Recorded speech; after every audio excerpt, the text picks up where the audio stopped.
Well,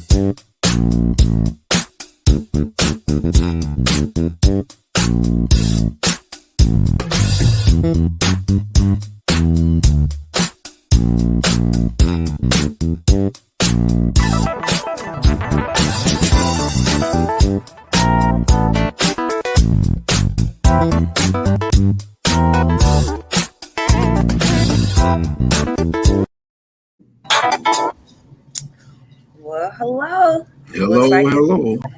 Hey, everybody. Hey, the Irvin Law family. I hope y'all had a great week. We got a pretty good show for you guys today. First, we want to start it off with the SWAC Media Day that happened this past week. It involved all the coaches and some of the players for this in the SWAC. So I don't know if some of you guys paid attention to that. Our famous coach Dion definitely was in the news about that for his SWAC Media Day, and his son. I want to say it was Shiloh. He said some pretty Shador.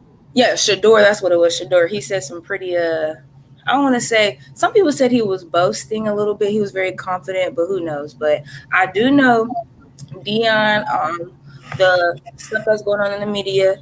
Apparently, well, Dr. Irvin, do you know what SWAC Media Day is? Because I was doing my own research, but I still was I know a lot of schools do this, not just in the SWAC, but what is it for? Like to broadcast for the new season? Is that what it is? Just a showcase? So, Media Day 101.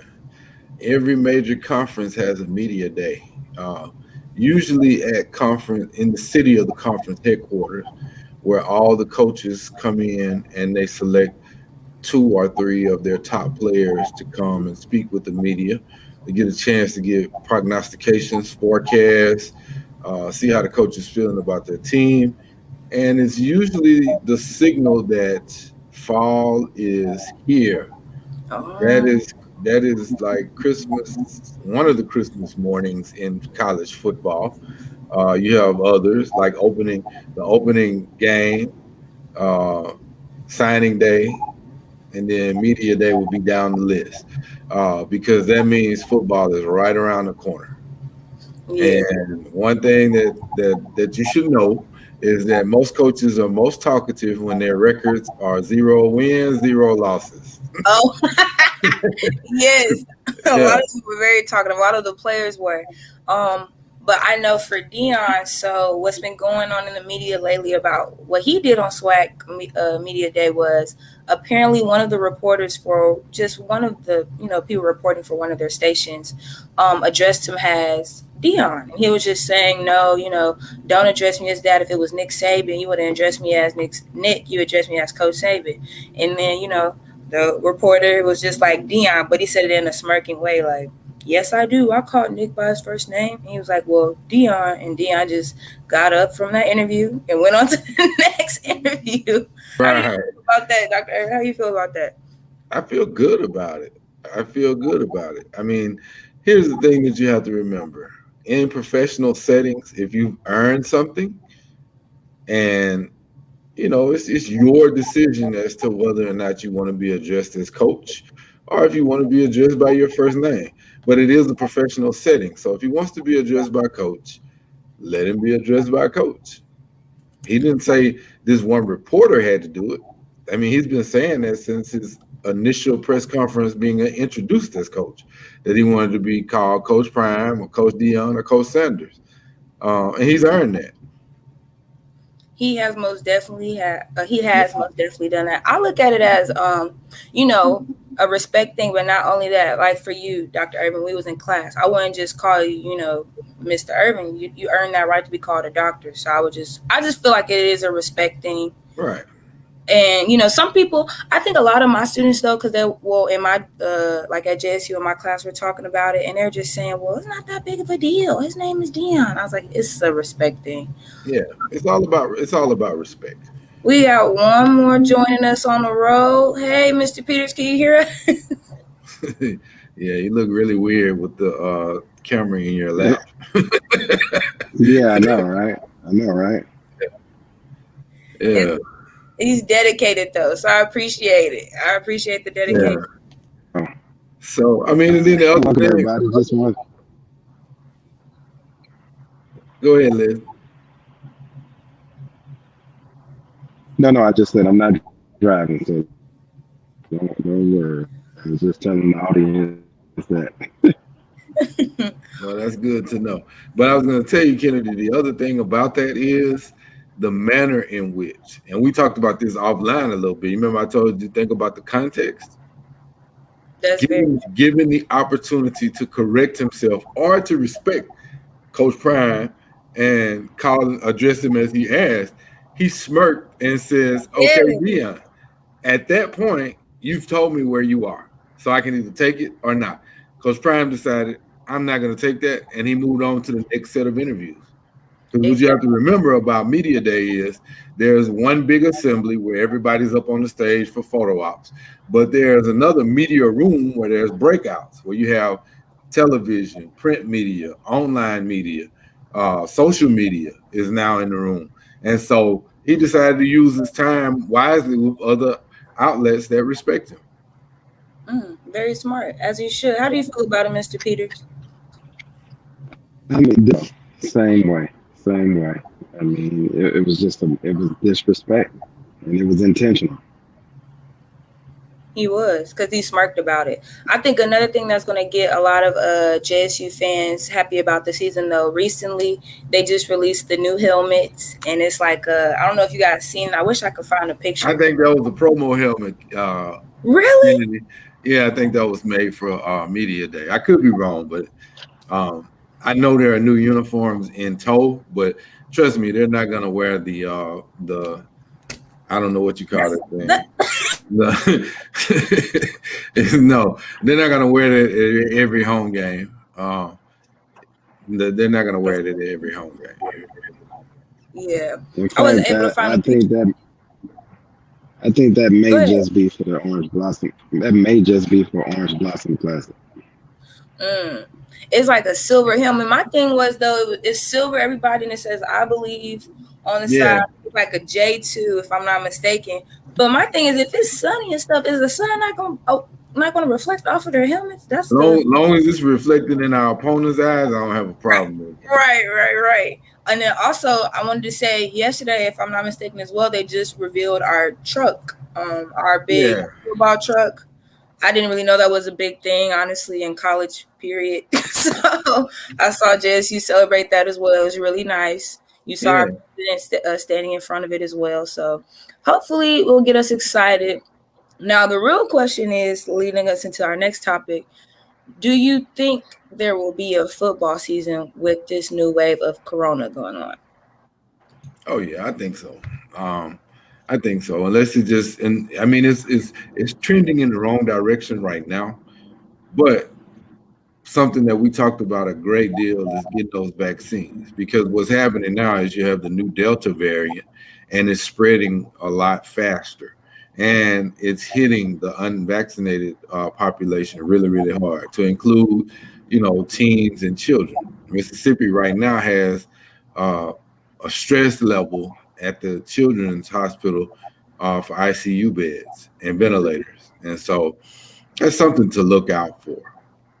Yeah, and a lot of what I've been looking up for research recently, the reason why the cases are doubling is really they were saying how it is going to double in like infection rates, but so far it's a low level of death so far, so it's not as bad, but it's still saying they're hitting the people that are unvaccinated for both the Delta variant, and I want to say Gamma just came out as well. Hmm. If I'm not mistaken, just because it's science and I'm not the best at it, but I know these variants are still within the three vaccines, so it's still for the people who are vaccinated, they can still fight it off. But it's Right. more troubling for the unvaccinated people, and it's kind of sad because it's almost like, what can you do? How can people be so ignorant? I think we lost Mr. Peters. We No, I'm gone. here. I'm Oh, here. okay. But what can you do really, because you don't want to wear a mask, you don't want to social distance, you don't want to get the vaccine. Well, what can we do? Like, what else? Well, well, you're in DC. You're in the nation's capital, where the big professional politicians are, and so Did you see Senator Rand Paul, and Dr. Fauci square off 2 days ago when he I did. accused Dr. Fauci of lying to Congress about the study in Wuhan, China, and Dr. Fauci had to give him the same level of act right as Dion gave that reporter, and he told him, "You sir, you don't know what you're talking about, and you lying." you know, and so when you have politicians going out of their way to spread falsehoods, this is a logical conclusion of what could happen. Now you see some of those main perpetrators of you don't need the vaccine.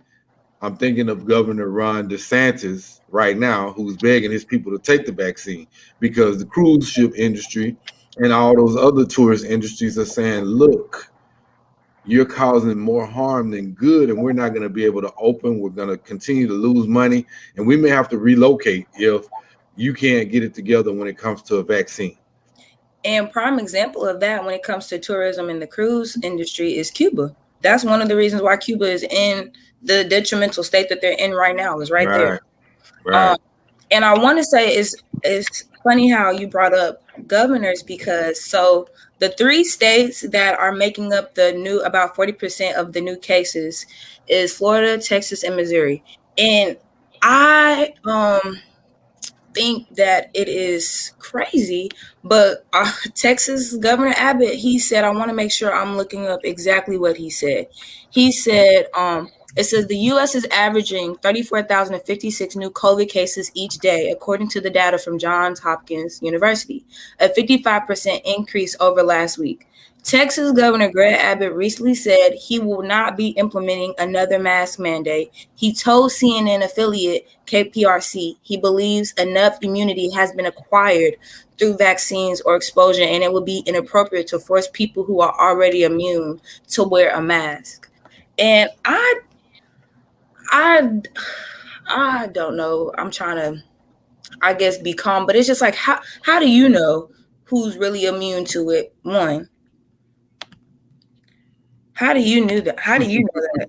Well, I mean, think about what you asked. Governors? Right. Yeah. And it was just, and I really, don't get me started on Texas. I don't want to get too off track, but I don't know if you've seen recently, Dr. Irvin, what the Texas Supreme Court just passed. Have you seen it? Yes. With the KK. And I was just like, yes. For the audience members who don't know, basically the Texas government had just passed a bill saying that you can no longer teach the KKK as being morally wrong in classrooms in any Texas class. And I think it's almost as if it's sick. It's just the same thing with the critical race theory. It's the same exact thing. That's how I look at it. No doubt about it. I mean, it's the same, this is as a result of trying to, when I tell you that they no longer have the numbers voting wide, so they're shaving on the margins. So this is them taking their power and using it in a way to affect policy in the educational realm, to teach the things that they want to teach, to literally whitewash the negatives, and to keep out things that have happened, things that we know should be educated on, that a lot of us are not exposed to until higher education. So they want to keep it that way. And I really don't understand why he would, but I see why when you're saying voting wise. And in a way, I feel as though it's a strategy behind all of this. It's definitely a method to their madness when it comes to situations like this. But I would say when it comes to the vaccine, or even with the KKK, people have to be educated for themselves, especially when he was saying people have grown immunity. I can tell you right now, living in Texas during the whole pandemic, Dr. Irvin didn't wear a mask, even before the mask mandate. Even when he did put a mask mandate, and he did, what else did he do? When businesses can only be about 20% to capacity, businesses didn't even listen, especially Houston. Especially. So on the occupancy and the mask early on, there was a lot to be learned, and I'm not taking up for them. Mm-hmm. But because they were not proactive, they sent the message out that we're not really watching for these things. Mm. And so when you set that tone, it's hard to get the genie back in the bottle. And now what they're doing is being reactive because in their politicking, they told people that it was a farce, it's the China virus, it's not gonna affect you in this way or that way. And then when Biden and his administration came in and started putting in large scale policies that should have already been there and the numbers started going down, it was a perfect time for them to buck against that. Mm. But now it's coming back to bite them. And I want you to watch and pay particularly close attention to the timeline. If they thought they could get away with it, they wouldn't say anything. But now that they feel like the numbers are about to go back up at the most inopportune time, what's happening on the timeline next? Midterm elections. Yep. And so, you have to watch those professional politicians because everything that they do is geared toward winning votes. And I can definitely agree with you with that. Working in DC, and I'm just a part of really trying to leverage support for certain bills that we trying to get passed and stuff. Mm-hmm. But I have learned that being in the public policy realm, everything is a strategy. Everything is a strategy, whether it's gaining support or not. Even with some of the projects that I've done, it's always strategizing. Who should I talk to get this support? Who do I know? Oh, he's not going to support us. We shouldn't even try to present the benefits of this bill to him. And it's always, I think that's one thing that I've learned about politics. It's kind of like who knows the most knowledge, but not only that, who is the smartest. It's a chess game, really. It really, truly is. Another question that I have for you, Dr. Irvin. So I have two. One, are you fully vaccinated? Yes. Okay, so how do you feel about people who not people who are just like, I don't want to take the vaccine, but how do you feel about people who are genuinely nervous and scared to take it? What would you say to them about it? Because my friends and I was having this discussion, and I just didn't know what to say. I was like, if you get it, I understand. If you don't, I understand. But you still need to please stay safe and wear your mask. That's really all. Yeah, so I would take it. I would take it a step further than just if you do, you do. If you don't, you don't. I would say this is the one time when you need to have access to public health officials, whether that be at the health department or your primary care physician, if you have one, or talk to somebody in public health at the university. We have public health at Jackson State. Talk to them and find out the do's and don'ts and the whys, because what's happening is people are leaving it to the shrug of the shoulder and saying, well, if you do, you do, or you don't, you don't. But it's having a toll on those people. So people who are getting COVID that have been fully vaccinated are standing a very good chance of not dying. That seems like a good argument and rationale for why you might want to at least explore getting it. And that's what I was saying to some of my friends who have their concerns. But I think what's morally wrong altogether is people that are creating these fake vaccination cards. That right there is sickening. If I'm being honest. If you think about, if you remember, well, you may be a little bit young for this one, but during Katrina, all of the price gouging, during pandemics, during natural disasters, all of those things happen that cause people to do things that you would never imagine. That's called the opportunity cost of capitalism. People find a way to make a buck. You know what I'm saying? And they capitalize on it. And I feel as though you shouldn't personally, because I've even seen some, of my classmate and peers posted on their social media like anybody selling fake vaccination cards, and I'm just like, you are only putting yourself and others at danger. One, is like, if I'm not mistaken, this could be a federal crime. And then two, not only that, you shouldn't reap the benefits of not getting the vaccine, because that's another thing why I also tell people, like even some of my coworkers who've came here and haven't had the vaccine yet or had their concerns, I said, me personally, I did have my own concerns, but I also did my own research on which one I should get. And then I really just realized it's going to be mandatory wherever we go. Yeah. Whether you're traveling out of country, like other countries are not going to allow us to go in without a vaccination card. It's going to be mandatory sooner or later. So you either get it now or you risk not really enjoying life almost. Yeah. Think about this. The NFL, they want their money just like every other business does, right? And so yesterday, the commissioner's office said if we have an outbreak that's caused by unvaccinated players, you understand what I'm saying? Those who chose not to get the vaccine, what's going to happen? And he laid out the penalties.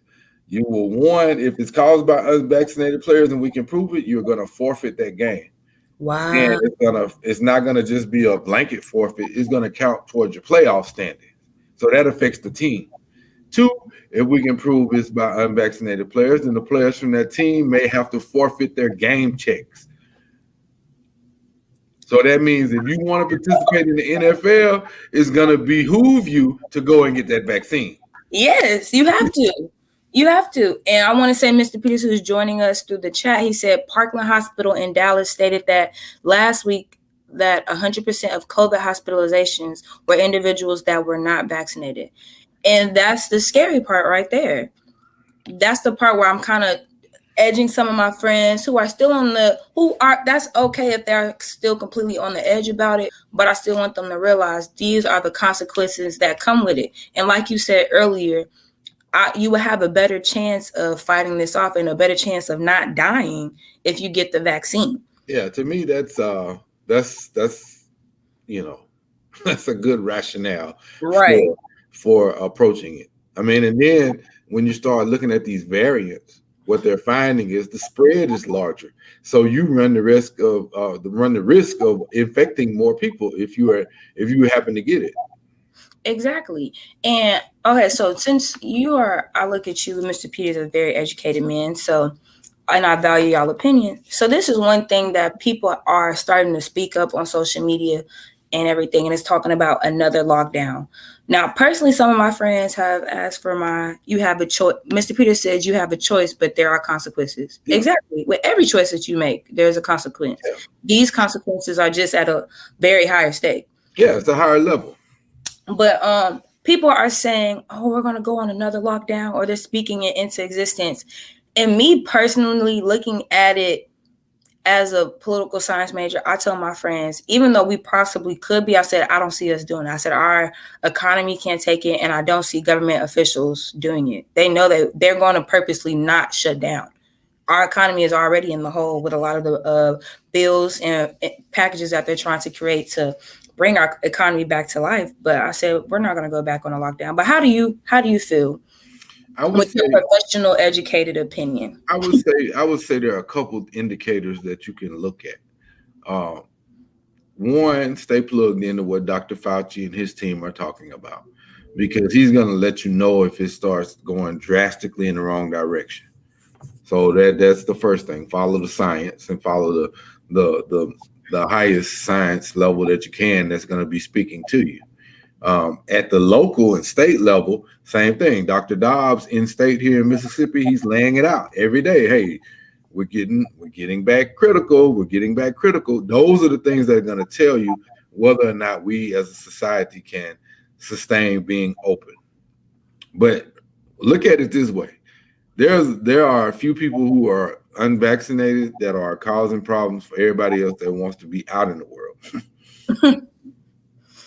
Very true. And that's not me hating on the people who refuse to get vaccinated. That's me saying that, are you willing to go back into lockdown to foster a belief that has been proven to be wrong? Because most of the people who are getting, I'm sure there are some examples of people who have been fully vaccinated and who have passed from COVID, but the vast majority, the numbers are saying that if you've been fully vaccinated, your chances of living are high. Exactly. And I truly agree. And I think I want to say I guess also, Mr. Peters said, he said not lockdown, but we may have a lockout. Non-vaccinated folks are going to lose access.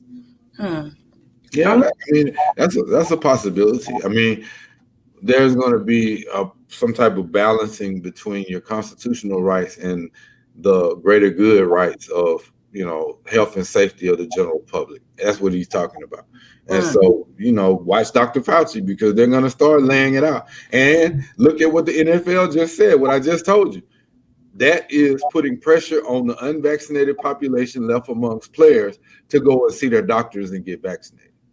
And that's what I was saying to a lot of my friends and a lot of other people. Even some students was like, I don't want to take the risk of going to Miami because that might be a hot spot.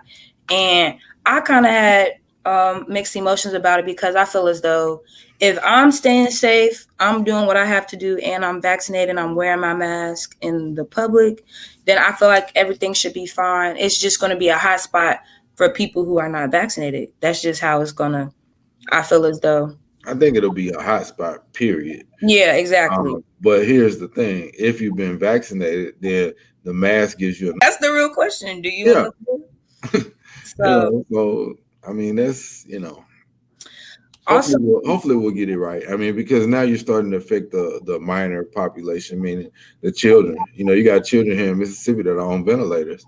And that's never good. You don't want to see that. And I mean, we'll keep that space tuned in. We'll come back to it next week.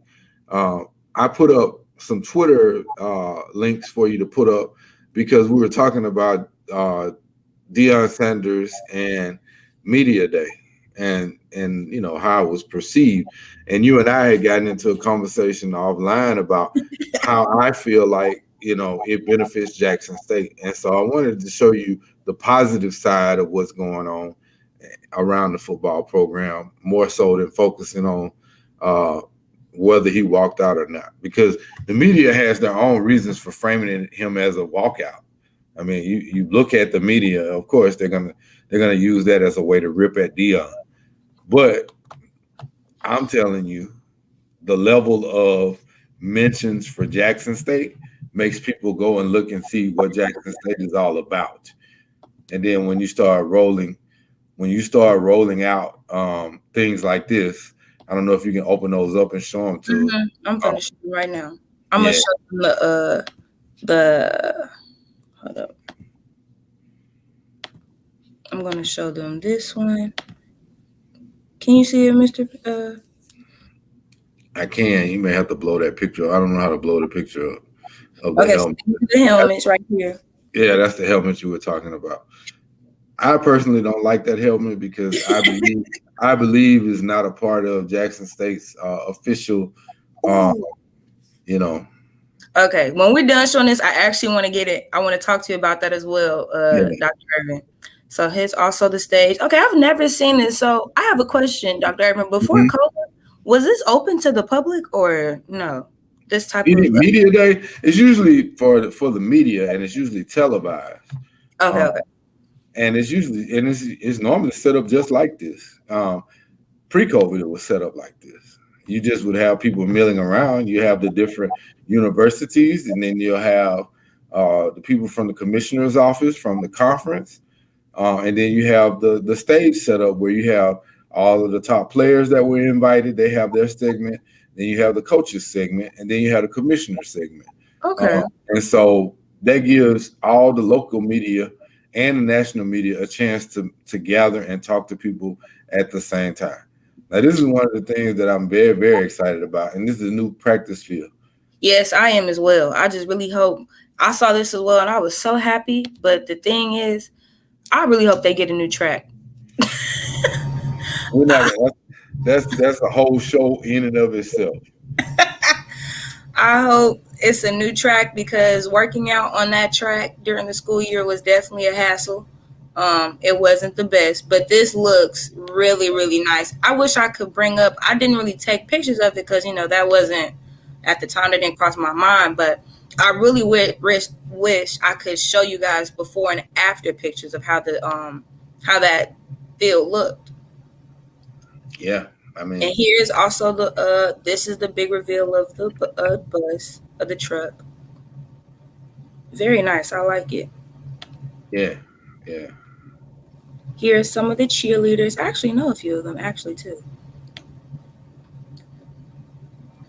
So I want to stop sharing my screen real quick because I actually want to ask you a great question that you said. Oh, Mary Irvin said we've had a 5 year to pass this week and did not have any underlying conditions. Mm, All mm, right, that's tough. that is. So one made I really want to pray for the 5 year old's family and those that's involved in that. I definitely will pray over that. That's one of the reasons why I feel as though people should get vaccinated. That Yeah. is a prime example. But you mentioned how you said on the helmet you said it says I believe, and that's not what Jackson State is truly about. Is that, if I'm not mistaken? Can you No, it's elaborate? not that it's not what we're about. I think it's good as a slogan. I think that every year you're gonna have a campaign for what you want to accomplish for the season, or a coach may have a saying. That's fine. But when it comes time to represent the university, I'm just a traditionalist. I understand you can change the uniforms up, but I don't think the uniforms should say I mean, I don't think it should say I believe. I mean, it's Jackson State University. And you're not, and the reason why I'm asking you this is because you're not the only one that said this. A lot of students on my social media that I've seen, they would do like the I love greater than sign and then I believe. And they said that's just not what Jackson State, it was before Dion came, it's always been about the I love. I believe is not, a slogan that we always have to go to. And I didn't know, I had mixed feelings about it. I was like, I mean, it is what it Yeah, I is. mean, I think from a marketing standpoint, it's genius because one of the things that we've been lacking is a belief in our program. Okay, that's fine. Put it on the truck. You know what I'm saying? Exactly. Put it on the truck. Put it on your travel, uniforms. But when it comes to putting it on that J stands for something greater than a slogan. That is tradition. That is all the people that came behind you. You can change the uniforms up. I hear a lot of people saying too much red, too much red. And my thought process on that is you have to be in the game of recruiting. And a lot of these schools have 6, 7, 8 different uniforms. And if red is a part of our history, and we know if you know your history, then red is a part of our history. W.C. Gordon put red in, and Mm, so it's fine. But don't interchange that J with anything. very true. Very true. Now, something else that I really wanted to talk about is two different things. So, one, I wanted to talk about how COVID has also shaped the way the Olympics have been being Yeah. ran. So, also, here's just a few updates. Even though the competitions they began on Wednesday, it says more than a year after the original start date, the games were delayed due to the pandemic. But with COVID-19 still spreading unchecked in Japan, organizers have been forced to take unprecedented steps to keep the competitors and the public safe. So, in total, there were about 18 Olympic players that have dropped out in numerous sports from these various countries, United States of America, Britain.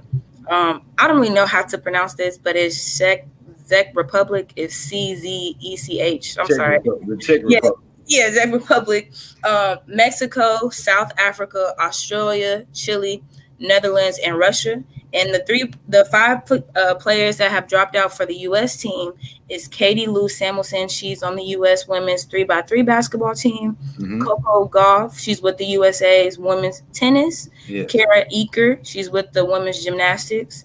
Taylor Crabb, U.S. men's beach volleyball. This is according to NBC. And then Bradley Bill with the U.S. men's basketball. He is placed in health and safety protocol, but hasn't publicly disclosed a positive COVID-19 test. So I feel as though, and what you were saying as well with the NFL, I think a lot of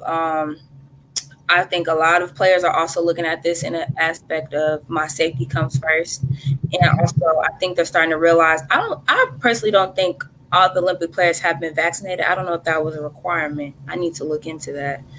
But It has shaped how the Olympics have been ran recently. It's sad Oh, to say. yeah. I mean, I think as late as last week, there was still talk about counseling. I think that it's back on the table, um, you know, right now. Um, Exactly. so I think, from a health and safety standpoint, you would hope that bringing that many countries together, vaccination was a requirement because Right. of the potential, catastrophic spread that you could have from that one event. I mean, because you think about, I don't know how much you watched the Olympics in the past, but one of the biggest draws of athletes going to the Olympics is the time they get to socialize in the Olympic Village. They're Exactly. all together. That's not good. It's not. It's Yeah, not. yeah, it's not good. And then you think about the fact that you know, they already had to, because Japan is having such a rapid increase. They've already had to cut out fans from the events, so we're back into bubble sports. Exactly. Back Um, into NFL, like when the NFL season was going on back there. yeah, yeah. I mean, so that takes away some of the drama of the Olympics. I mean, certain sports it wouldn't hurt as bad as others, but it's still. I mean, when you're going to those great lengths, it makes you question whether or not it should be even going forward. I know one group that wish they would cancel is the United States men's basketball. I'm pretty sure the NBA has their fingers crossed that they cancel because we look like trash. Is that bad? Yeah, I mean, and for us to be, the supposedly to be carrying the torch in men's basketball all over the world, we're getting tightened up pretty good. So they're going to have some decisions to make even after COVID is long gone as to how they approach the game. Because while we are ambassadors of the game right now, our best foot forward is not happening. Very true. So this is something else. I actually found out about this like minutes before the show, but I still really wanted to talk about it because I thought it was an interesting topic. So those of you who may know about Shakari Richardson, she is also a Carter High School alum in Dallas, Texas, and you know her incident where she was recently removed from the Olympics for testing positive for marijuana. She's on suspension. She's on suspension. Yeah, she's on Yeah, suspension. But she won't, I want to say she won't be able to compete at all though. no. So recently I found an article and it says how cannabis takes the world stage at the Tokyo Olympics. And for the first time in the Olympics, 125-year modern history, this is on Forbes.com, by the way. A lot of athletes are starting to be open about their use of cannabis products to prepare them for the world's biggest stage in the sports. And so, ironically, leading the charge is Olympic gold medalist and U.S. soccer women's national team star Megan Rapinoe. Rapino. But Yeah. it's crazy to me how they're talking about this topic, and I feel as though why is it now all of a sudden it's kind of like a I'm going to share my screen just to show everybody else the two athletes. But I feel as though it's kind of like a I don't want to say slap in the face. These are the two athletes that are leading the charge with cannabis. And they're trying to basically, it says, assemble a team of top athletes as brand ambassadors. The company hopes to tap into a market of consumers looking for a more natural approach to health and wellness. So Yeah, but I think if you look at it, they're focusing on their brand, which is a CBD product.